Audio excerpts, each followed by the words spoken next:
आज मुझे बहुत अच्छा लग रहा है। राजकोट एयरपोर्ट से देश के कोने कोनों एयरपोर्ट से हम जुड़े और करीब 57 एयरपोर्ट में यात्रियों के संबंध में बहुत सारे ऐसे अन्य कार्यक्रम यहाँ से हमने उद्घाटन किया।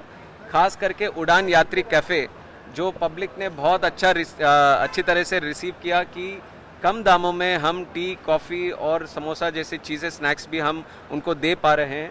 उसको अभी तक 13 एयरपोर्ट में थे, आज 11 नए एयरपोर्ट में हमने उड़ान यात्री कैफ़े खोला और राजकोट में भी हमने खोला, तो 24 वो हो गए। और उसके बाद फ्लाइब्रेरी, किड्स प्ले जोन और अन्य तरह के पैसेंजर के लिए एमिनिटीज़, डिजी यात्रा सिस्टम्स, ये बहुत सारे एयरपोर्ट्स में। और ख़ास करके wifi facility, free wifi facility हमारे सारे एयरपोर्ट अथॉरिटी ऑफ इंडिया के एयरपोर्ट्स में देने का हमने एक विज़न रखा था। उसमें से 50 एयरपोर्ट्स आज हमने पूरे कर लिए हैं।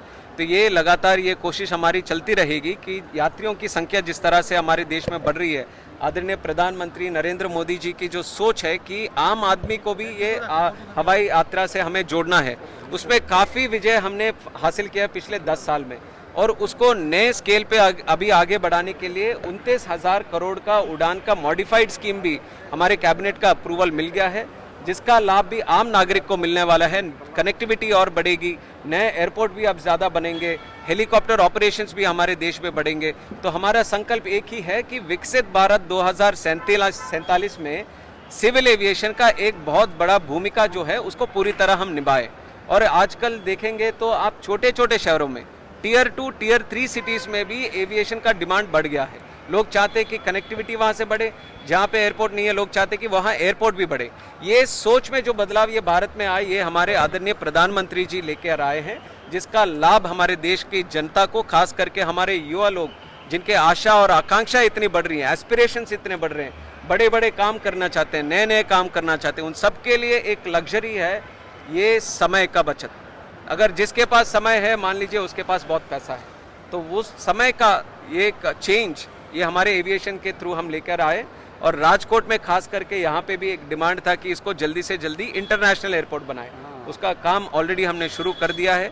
इमिग्रेशन की भी सहायता लेकर उसको जितना जल्दी हो सके उसके ऊपर भी ध्यान दे रहे हैं कि इंटरनेशनल ऑपरेशन शुरू करें। और दूसरा यहाँ पे कार्गो की भी बहुत अच्छा सा वो चल रहा है। हमारे सांसद जी रूपाला जी ने भी इसका जिक्र किया कि यहाँ पे चांदी का हो या फिर अन्य तरह के प्रोडक्ट्स हो, उसको इंटरनेशनली हमें कनेक्ट करना चाहिए। तो जो पुराना इंटरिम टर्मिनल बिल्डिंग था उसको कार्गो टर्मिनल कन्वर्ट करके राजकोट में कार्गो हब की तरह उसको भी आगे बढ़ाने का काम करेंगे। और हमारे एक प्लान है कि राजकोट एक अच्छा सा वेस्ट कोस्ट पे एक हब बन सकता है इंटरनेशनल ऑपरेशंस के लिए।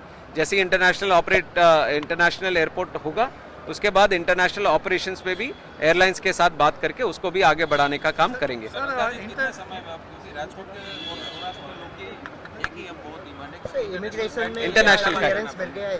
इंटरनेशनल के लिए एक प्रोसेस होता है, कस्टम्स का क्लियरेंस, इमिग्रेशन का क्लियरेंस, और उन सब ऑर्गेनाइजेशंस को आके वो इंस्पेक्शन वो सब करना होता है, वो प्रोसेस में है अभी। इसलिए मैं आपके ज़रिए मैं लोगों को बोलना चाहता हूँ कि हमारे तरफ से भी ये प्रयास बिल्कुल पूरी तरह है कि जितना जल्दी हो सके इसको इंटरनेशनल कर दिया जाए। सर अभी एयरपोर्ट्स बनाने की पूरी सोच। अब ये नए उड़ान का स्कीम जिस तरह से हमने बनाए, हम चाहते हैं कि अगले 10 साल में 100 नए एयरपोर्ट बनाए और 200 हेलीपोर्ट भी बनाए। और हेलीपोर्ट का हम खास तरह से कॉन्सेंट्रेट करेंगे नॉर्थ ईस्ट में, हिली एरियाज में और एस्पिरेशनल आकांक्षी जिलों में। सर अभी जो गल्फ में जो परिस्थिति है वॉर की, अंतर्राष्ट्रीय फ्लाइट जो है थोड़े समय के लिए दुबई सहित डिस्टर्ब भी हुई थी, अभी क्या परिस्थिति है और हमने इस दिशा में क्या क्या कदम लिया? वेस्ट एशिया के क्राइसिस के वजह से ज़रूर सिविल एविएशन पे थोड़ा इम्पैक्ट रहा है। खास करके हमारे ज़्यादातर लोग या तो गल्फ जाते हैं या गल्फ से कनेक्टेड दूसरे देशों को रहते हैं, तो उसमें थोड़ी सी जो एयर स्पेस का क्लोजर है ये क्राइसिस की वजह से उसके ऊपर इम्पैक्ट हमारे एविएशन पे आया है। हम इसको अलग तरीके से दूसरे एयरलाइन से भी दूसरे रूट्स ढूंढ कर भी बाकी देशों से कनेक्ट करने का एक प्रयास हम कर रहे हैं।